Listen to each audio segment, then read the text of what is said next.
Today's topic from the Book of Life is Unannounced Pop Ups. What the?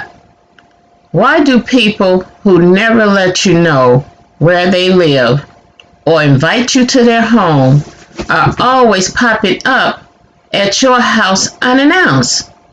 Let's take a look at this short story from the Book of Life. Hurry up, boys. You are going to be late for practice, shouts Glenda as she gathers the snacks for her son's football team. Glenda's two sons, ages 13 and 15, have been playing football at their local park Little League since the ages of 5. This year, Glenda was nominated as Teen Mom. She is responsible for bringing refreshments and helping with administration duties. Glenda's plate was full prior to taking on the responsibilities as Teen Mom. She couldn't back out of being chosen as Teen Mom because she was the only mom left who hadn't volunteered in the past. Glenda is happy football season is over. She was so tired of her phone ringing non-stop because moms never read the written material given to them, yet will call her to ask the same questions or provide the same information that was given to them in writing. They will ask which days this week is practice, what time does practice start, do they have any games scheduled this month? If so, when, where, and what time? Football season is over, and Glenda is jumping with joy. She is happy to have her normal, busy life back. As Glenda was leaving work, she realized she had forgotten to take meat out the freezer for dinner. Oh well, thought Glenda, it's Friday. I just got paid. I will stop for fast food and a bottle of wine to celebrate the end of football season. When Glenda arrives home, her sons were up in their room. They were in their room playing video games. She shouts upstairs to let them know she was home and had picked up dinner. She asks them to wash their hands and set the table while she puts on some comfortable clothes. Just as Glenda and her son sat down to eat, the doorbell rings. She asks her oldest son to answer the door. She thought it was probably one of his friends anyway. To her surprise, it was one of the mothers from her son's football team. Hi, Joanne. Is everything okay? Asked Glenda. Call me Joe.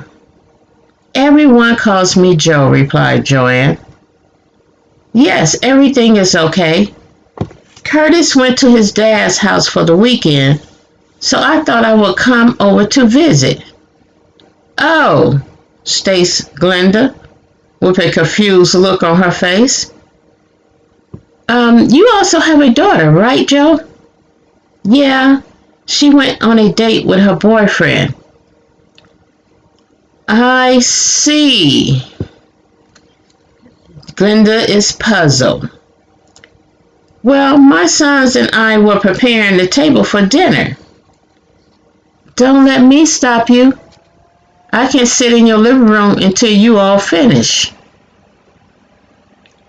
I tell you what, why don't you join us for dinner? Sure, shouts Joe as she takes a seat at the table. Glenda asks her youngest son to escort Joe to the kitchen sink so that she can wash her hands. When they return, Glenda asks Joe if she eats fried chicken, mashed potatoes with gravy, and steamed broccoli. Oh yeah, I'm a country girl. I love fried food. After dinner, Joe sat and drank wine with Glenda. The two discussed their kids' football season. They sat and talked for 3 hours after dinner. Glenda was tired from the long work week. Is this lady not going to go home? Thought Glenda. I don't want to be rude by telling her to go home. What the heck do I do? Finally, it came to Glenda what to say. Joe, I am feeling really tired from my long week, so I am going to go take a bath before going to bed. And Joe replies, I guess it is getting late. I guess I should go. Glenda thought to herself, no kidding. After escorting Joe to the door, Glenda thinks again to herself, what the heck was that all about? I did not know any of the moms knew my address. The next day at exactly 6 p.m., the doorbell rings at Glenda's house. Glenda was upstairs in her room when she hears her youngest son shouts up the stairs, Mom, Miss Joe is here. You got to be kidding me, thought Glenda. I'll be right there, shouts Glenda. Hi, Joe. Did you forget something from last night? No. I had such a good time visiting with you. I thought to myself, why not hang out with Glenda again tonight? Oh, wow. How thoughtful of you, states Glenda. Well, I was just about to put some burgers, corn on the cob, and asparagus on the grill for dinner. I'm just in time to help, replied Joe. She probably was thinking to eat too. As Glenda was setting the dinner table, she asked Joe where did she live. Well, only a mile from you, replied Joe. Where is a mile away? I am asking your exact location. Joe gave only her cross streets, not her address. Wow, thought Glenda. Is she homeless or ashamed of where she lives? I don't understand why she doesn't want anyone to know exactly where she lives. Glenda decided she would inquire about Joe's home life after dinner.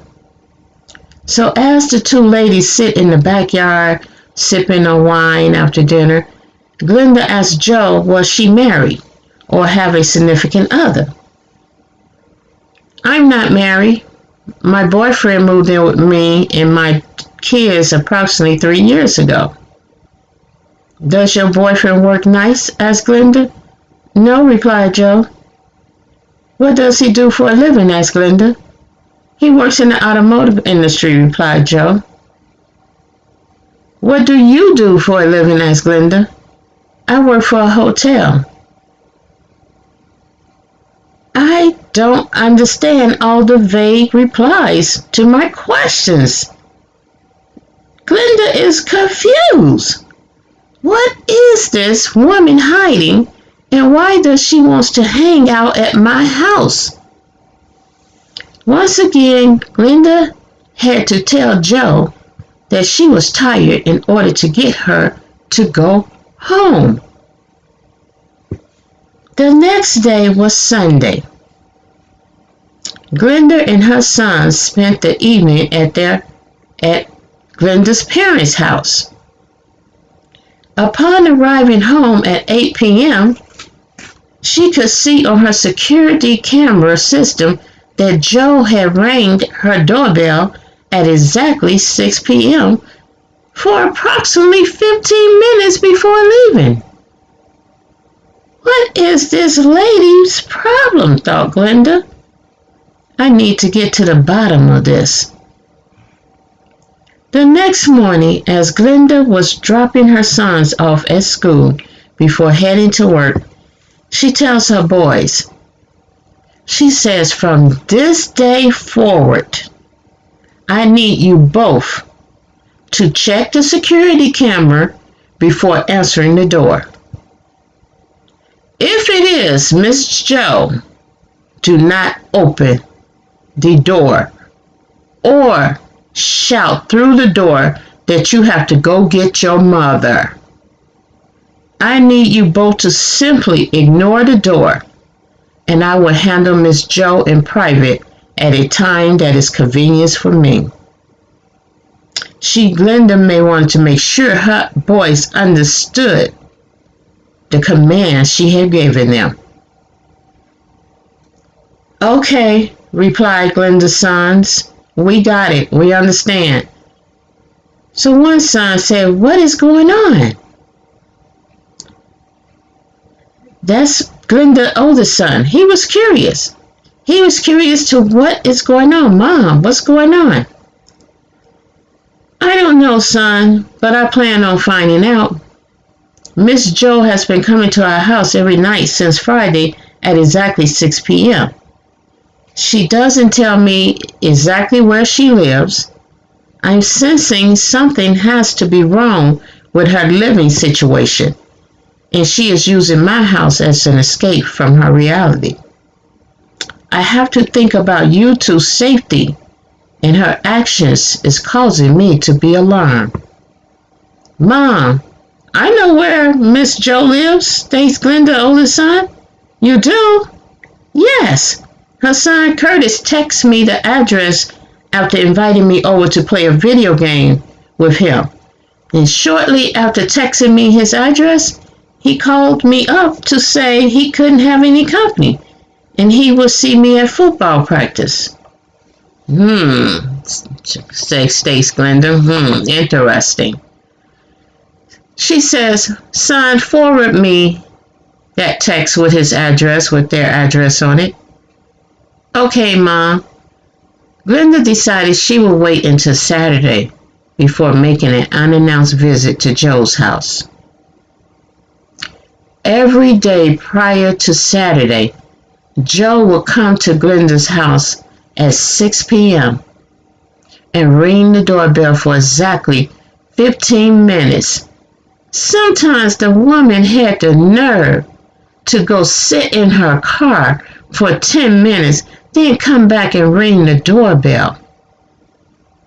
So on Saturday, Glenda got up early to get her day started. After preparing breakfast and doing some light house cleaning and washing clothes, she ran a few errands. She wanted to make sure everything was out the way before she do a pop-up at Joe's house. Around 3 p.m., she knew she had to go before 6 o'clock. She had to beat Joe to her house. So around 3 p.m., she drives the 1 mile to Joe's house. To Glenda's surprise, Joe has a big, beautiful home. Glenda goes to the front door and rings the doorbell twice after checking out her surroundings. She had brought Mace with her, not knowing what she was walking into. So Joe's son Curtis answered the doors. Hello, Miss Glenda. Let me get my mom for you. Glenda steps inside the door before Curtis could say come in or wait here. Their home was neat and clean. Curtis ran up their stairs to get his mom. He did not do what Glenda's sons do, which is holler up the stairs to let her know when someone was at the door. Joe came storming, you hear me? Storming down the stairs looking like she was possessed with the seed of Chucky. She did not greet Glenda with hello or a smile or say welcome to my home. She proceeded to yell at her in a very harsh, arrogant tone. What the hell are you doing at my house unannounced? Are you dense or what? Don't you know this is the 21st century? People don't show up at other people's home unannounced, especially if they haven't been invited. Maybe you need to take a course in proper etiquette. So get the hell out my house and do not come back unless you have been invited. Glenda was speechless. She was in a state of shock. She couldn't believe what she was hearing. This woman didn't even say hello to her. Glenda did not say a word as she left Joe's house. Now get this. That same evening at exactly 6 p.m., Joe rings the doorbell at Glenda's home. Oh, Glenda wasn't having it. Glenda went to get her mace before answering the door. After opening the door, she asked Joe, "What the hell are you doing at my home after the way you talked to me about coming to your house unannounced?" "Oh, my bad," shouts Joe.